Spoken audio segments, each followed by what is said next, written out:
Hello everyone, this is me Kapil सिक्का। स्वागत है आपका study I Q education platform में। आज इस वीडियो में हम चर्चा करने जा रहे हैं पीएम सिक्योरिटी ब्रीच की। हाल ही में आपने देखा पंजाब में एक सिक्योरिटी ब्रीच हुआ, जिसको लेके स्टेट और सेंटर अब आमने सामने कन्फ्रंटेशन पे आ गए हैं। कई जगह ये कहा जा रहा है कि एसपीजी की गलती है, लेकिन बाकी जगहों पे ये समझा जा रहा है कि स्टेट पुलिस की या स्टेट गवर्नमेंट की गलती है। तो यहाँ पे हम वीडियो में जानेंगे कि पीएम सिक्योरिटी प्लान की कैसे की जाती है और पंजाब में एग्जैक्टली हुआ क्या, क्या गलती रह गई। जैसे कि आपने देखा कि पंजाब में एक फ्लावर पे पीएम की गाड़ी पहुंची और वहां पे प्रोटेस्टर्स ने उस गाड़ी को ब्लॉक कर दिया। 15 मिनट तक जो कॉन्वॉय है वहां खड़ा रहा, कैवलकेड स्टैंडर्ड रहा फ्लाईओवर पे। तो इसी को लेके कहा जा रहा है कि किस तरह से यहाँ पीएम की सिक्योरिटी प्लान की गई थी, क्या यहाँ पे इश्यूज रहे, और हम ये भी जानेंगे कि एसपीजी का क्या रोल होता है और एसपीजी को किस तरह से गठित किया गया था।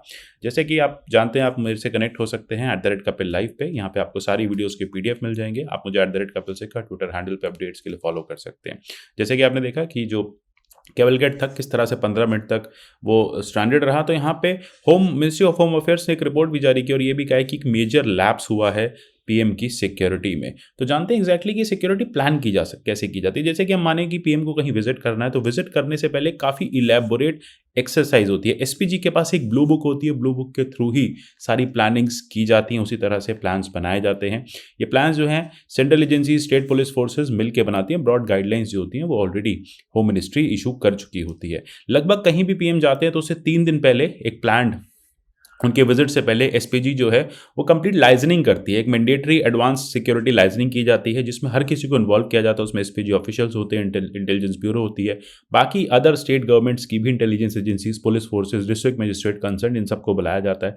पूरी मिनट टू मिनट डिटेल जो है सिक्योरिटी अरेंजमेंट्स की यहाँ डिस्कस की जाती है और एक पूरा प्लान जो है, मतलब एक एक रूट का, एक एक टर्न का, एक एक मिनट का प्लान जो है वो रेडी किया जाता है।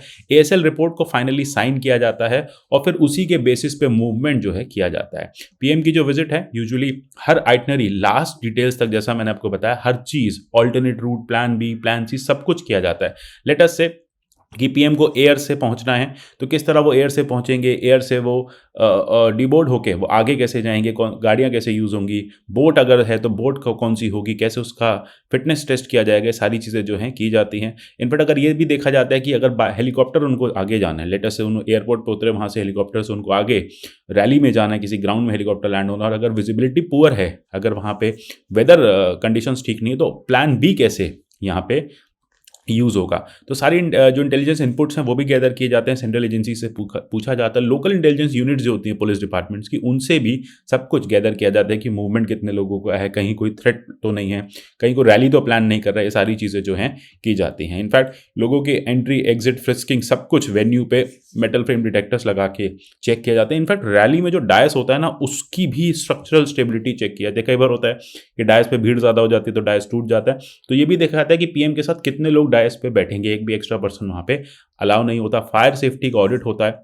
वेदर रिपोर्ट को बहुत माइन्यूटली कवर किया जाता है कि अच्छा अगले 3 दिन वहाँ पे, 4 दिन वहाँ पे वेदर कैसा रहने वाला है, या जिस दिन विजिट है एग्जैक्ट वो टाइम पे वेदर कैसा होगा। अगर बोट से जाना है तो बोट की सर्टिफिकेशन चेक करना है, बोट ठीक से फंक्शनल है या नहीं है, किसके यहाँ रजिस्टर्ड है, कैसी बोट है। रास्ते में अगर रोड पे कहीं बुशेज आती हैं, ठीक है, बड़े बड़े अगर झाड़ियाँ हैं, बड़े बड़े ऐसे खेत हैं, तो वो सब हटवा दिए जाते हैं रोड से, उन सबको कट डाउन करवा दिया जाता है। नैरो पैचेस जो होते हैं, जहाँ पे बहुत नैरो लेन्स होती है, वहाँ पे दोनों तरफ सिक्योरिटी फोर्सेज डिप्लॉय की जाती है। मतलब एक एक माइन्यूट डिटेल यहाँ पे आप देख रहे हैं की जाती है। एक कंटीजेंसी प्लान हमेशा रहता है। लेट अस से अगर उस समय हेलीकॉप्टर से विजिट प्लान नहीं हो पा रही है, तो बाय रोड कौन सा ऑल्टरनेटिव रूट है, किस तरह से सिक्योरिटी प्लेस की जाएगी और पुलिस उसमें कैसे इनकॉर्पोरेट करेगी, पुलिस कैसे उसमें हेल्पफुल रहेगी। अब यूजुअली अगर प्लान चेंज हो जाए, पीएम साहब ने कह दिया कि नहीं मुझे तो अब यहाँ नहीं दूसरी जगह जाना है, तो वहाँ पर भी एक प्लान के सडन चेंज वैसे तो अलाउ नहीं किया जाता, लेकिन अगर सडन चेंज है तो उसके लिए भी एक प्लान भी रेडी रहता है। फ्लाई करने की कंडीशंस को देखा जाता है। विंटर्स के टाइम में तो यूजुअली कहा जाता है कि आपको अगर रोड लेना है तो आपको रूट्स को सिक्योर करना होगा एडवांस में। अगर कुछ सबसे बड़ी बात है, उस रोड को लेने के लिए आप स्टेट पुलिस से भी पूछेंगे। अगर स्टेट पुलिस मना कर देगी तो विजिट जो है वो कैंसिल कर दी जाती है। मतलब लेट अस से बाय एयर जा नहीं पा रहे हैं पीएम साहब, उसके बाद रोड से जाना चाहते हैं, लेकिन स्टेट पुलिस कह रही है कि नहीं रोड अभी ठीक नहीं है, रोड पे इश्यूज़ हैं हमें, तो फिर वो विजिट जो है वो कैंसिल करनी पड़ती है। अच्छा, एक बात याद रखिएगा, जैसे ही किसी भी स्टेट में प्राइम मिनिस्टर पहुंचते हैं तो उनकी जो प्रॉक्सिमेट सिक्योरिटी होती है, जैसे कि आपने वीडियो में देखा था ना, उस फोटो में चारों तरफ ब्लैक कमांडोज थे, तो वो प्रॉक्सिमेट सिक्योरिटी तो हमेशा एसपीजी ही रहेगी, स्पेशल प्रोटेक्शन ग्रुप ही देगा, लेकिन जो बाकी जो सिक्योरिटी है, जो पेरिफेरल पे सिक्योरिटी है, वो हमेशा रहेगी स्टेट पुलिस की। तो स्टेट पुलिस की काफ़ी बड़ी ड्यूटी हो जाती है जितने समय प्राइम मिनिस्टर उनके डिस्ट्रिक्ट में, उनके स्टेट में रहते हैं। उनको इंटेलिजेंस भी गैदरिंग करनी है, उनको सैनिटाइजेशन भी करना है, क्राउड मैनेजमेंट भी करना है, रूट क्लियरेंस भी करना है, लोगों के रूट्स ब्लॉक भी करना है। लेट अस से किसी रोड से उनको निकलना है तो बाकी ट्रैफिक रोकना पड़ेगा, ट्रैफिक मैनेजमेंट करना पड़ेगा, सारे थ्रेट्स के असेसमेंट करने पड़ेंगे और उनको कोऑर्डिनेट करना होगा सेंट्रल एजेंसीज से। ठीक है। अच्छा, अभी एक बात और है, एसपीजी के पास एक पावर और है कि अगर एसपीजी को लगता है कि चीज़ें ठीक नहीं हैं, अकॉर्डिंगली प्लान नहीं जा रही, तो पीएम सिक्योरिटी जो है वो मना कर सकते, मतलब पीएम सिक्योरिटी कह सकती है कि नहीं, पीएम साहब अभी आगे मूव नहीं करेंगे। ठीक है। जब तक लोकल गो हेड नहीं आता है तब तक एसपीजी जो है वो एक्शन नहीं लेती है, एसपीजी जो है वो मूवमेंट नहीं करती है। इसके लिए पुलिस की भी ड्यूटी होती है कि उनको एंटी सैबोटेज चेक्स करने होते हैं, पूरा रूट जो है उसको सर्च करना होता है। इनफैक्ट रूफटॉप पे ना स्नाइपर्स लोग डिप्लॉय करने पड़ते हैं, जिससे कि कोई भी ऐसा थ्रेट हो तो फॉरन असेस करके उस थ्रेट को किल किया जा सके। जैसे आपको याद होगा भी कुछ समय पहले लखनऊ में पीएम साहब विजिट कर रहे थे, तो वहाँ पे जो आसपास की हाई राइज अपार्टमेंट्स थे, तो वहाँ के लोगों को उनकी बालकनीज यूज़ करने के लिए मना कर दिया था कि 2 दिन आप अपनी बालकनी में कपड़े नहीं डालेंगे, आप ये जितनी भी वायर्स वगैरह सब हटा देंगे, आप यहाँ पे खड़े नहीं रहेंगे अननेसेसरी। तो ये सारी जो प्रिकॉशन से लोकल लेवल पे जो पास का थाना था वो ले रहा था। तो पुलिस की काफ़ी इंपॉर्टेंट यहाँ पे रोल होता है स्टेट पुलिस का। इनफैक्ट स्टेट पुलिस एक पायलट व्हीकल प्रोवाइड करती है। पायलट व्हीकल मतलब पूरे कॉन्वॉय में, कैवलकेड में सबसे आगे वही चलता है और वही पूरा रूट जो है वो दिखाता है। एक तरह से नेविगेशन का काम वो करता है, जहाँ जहाँ वो पायलट व्हीकल जाता है पीएम की सारी गाड़ियाँ उसके पीछे पीछे मूव होती हैं। तो ये भी एक पुलिस का एक इंपॉर्टेंट फंक्शन है कि पायलट व्हीकल भी यहाँ पे ठीक होना ज़रूरी है। ठीक है। तो यहाँ पे जो पूरी की पूरी सिक्योरिटी रहती है, अगर किसी एरिया में है, डिस्ट्रिक्ट में है, तो सुप्रिटेंडेंट ऑफ पुलिस को एंटायर सिक्योरिटी दे दी जाती है। अच्छा, दूसरी बात है कि क्या लोगों को आसपास जाने की अलाउ करते हैं? बिल्कुल नहीं। पब्लिक रैलीज में जितने भी रोड शोज होते हैं, आपको याद होगा इंदिरा गांधी, इनफैक्ट राजीव गांधी के बाद तो ये बिल्कुल अलाउ नहीं किया गया कि आप कोई भी पर्सन जो है वो पीएम की सिक्योरिटी के अंदर, सर्किल के अंदर पहुंच पाए। ठीक है। तो रैलीज वगैरह में लोगों को नहीं मिलने दिया जाता। दूसरी बात यह है कि एसपी लेवल के जो ऑफिसर होते हैं, जैसे मैंने बताया, डिप्यूट रहता है, और पीएम की सिक्योरिटी के चारों तरफ प्लेन क्लॉथ्स में भी सिक्योरिटी पर्सनल्स रहते हैं जो लोगों के बीच इंटरमिक्स हो जाते हैं और देखते रहते हैं कि लोग क्या कर रहे हैं, लोग क्या बातें कर रहे हैं। तो ये सारी इतनी माइन्यूट चीज़ें जो हैं वो देखी जाती हैं। अच्छा, दूसरी बात है कि यहाँ पे जितने भी पुलिस ऑफिसर्स रहते हैं ये देखते रहते हैं कि पार्टी वर्कर्स क्या कर रहे हैं, बाकी लोग क्या कर रहे हैं, और ये जो उतने भी इंटेलिजेंस वहाँ से गैदर होती है, जो भी सोर्सेज उनको मिलते हैं, वो आगे कन्वे करते रहते हैं। तो इंपॉर्टेंट बातें हो जाती हैं यहाँ पे कि सारी चीज़ें जो हैं बहुत ही माइन्यूटली प्लान की जाती हैं। जैसे कि अब कई बार देखा गया कि एक जगह पे एक यहाँ पे पूछा भी गया था, एक महाराष्ट्र के डीजीपी संजीव दयाल जी थे, उनसे पूछा गया कि भाई आप जब वो एसपीजी चीफ थे तो आपके समय में कुछ ऐसा डिले हुआ है?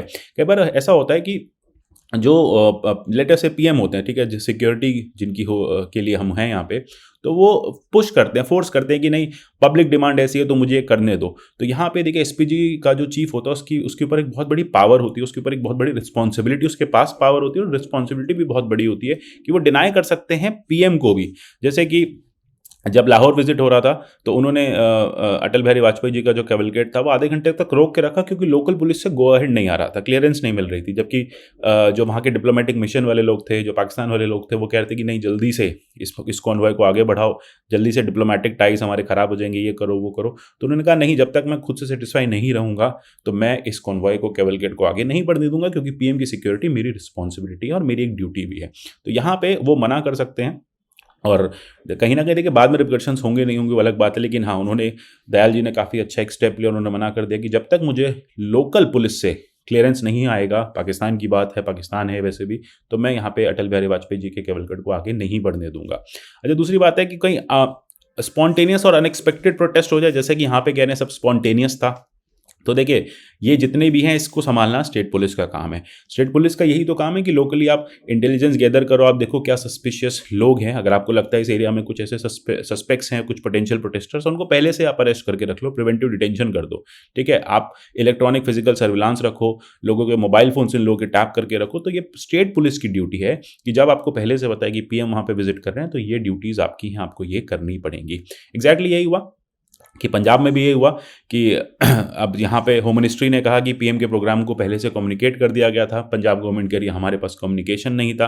लेकिन फाइनली जब वो रोड से मूव हो रहे थे तो पुलिस की ड्यूटी थी कि वो एक फ्लाईओवर था, उसको दोनों तरफ से ब्लॉक किया जा सकता था और लोगों की आवाजाही वहाँ पे रोकी जा सकती थी, मूवमेंट रोका जा सकता था, क्योंकि आपको पता था यहाँ पे पीएम का मूवमेंट होना है। वो कोई क्रॉस सेक्शन नहीं था, वो कोई चौराहा नहीं था, वो कोई बहुत भीड़ वाला इलाका नहीं था, वो एक बहुत ही खाली फ्लाईओवर था जिसको अगर आप एंट्री एग्जिट ब्लॉक कर देते और सिर्फ पीएम के व्हीकल्स को मूव करने देते तो इतनी सिक्योरिटी थ्रेट वहाँ पे नहीं बनती। अब क्योंकि हमने इतनी चर्चा की एसपीजी की, तो जानते हैं एग्जैक्टली एसपीजी क्या शुरू से हमारे पीएम के साथ है। देखिए, स्पेशल प्रोटेक्शन ग्रुप की पहली बार जरूरत पड़ी इंदिरा गांधी के असैसिनेशन के बाद। फिर उसके बाद 1988 में इसको एक स्टैट्यूटरी स्टेटस दिया गया, एक एक्ट पास किया गया, एसपीजी एक्ट 1988, जिसको 2019 में अमेंड भी किया गया। पहले जो है एसपीजी बाकी लोगों को भी प्रोटेक्शन देती थी, लेकिन 19 के बाद ये सिर्फ और सिर्फ प्राइम मिनिस्टर ऑफ इंडिया के लिए डेडिकेट कर दी गई।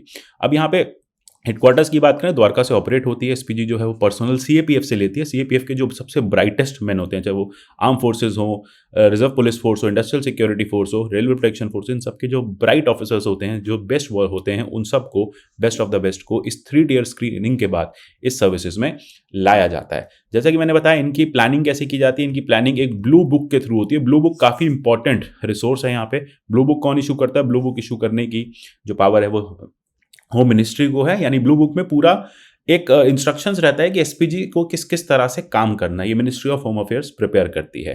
अच्छा, इससे पहले भी किस तरह के ब्रीच हो चुके हैं। एक ब्रीच हुआ था ज़रूर पीएम मनमोहन सिंह जी के टाइम पे। उस टाइम पे उनका जो पायलट व्हीकल था वो उनको राजभवन ले जाने की बजाय दूसरी गलती से रूट पे ले गया था, मतलब वो रोड भूल गया था, रास्ता बदल गया था और वो दूसरी जगह पे पहुंच गए थे। तो ये एक ब्रीच देखा गया। अदरवाइज एसपीजी की लगभग 30 से 35 साल की इस करियर में, 34 साल के इस करियर में इस तरह का ब्रीच कभी नहीं देखा गया, क्योंकि यहाँ पे कोऑर्डिनेशन जो है वो सेंटर और स्टेट दोनों का होता है। जब भी पीएम स्टेट को विजिट कर रहे होते हैं, स्टेट की ड्यूटी या स्टेट पर्सोनल्स की, पुलिस पर्सोनल्स की ड्यूटी मल्टीफोल्ड बढ़ जाती है। उन्हें बहुत ज़्यादा मुस्तैदी के साथ काम करना चाहिए।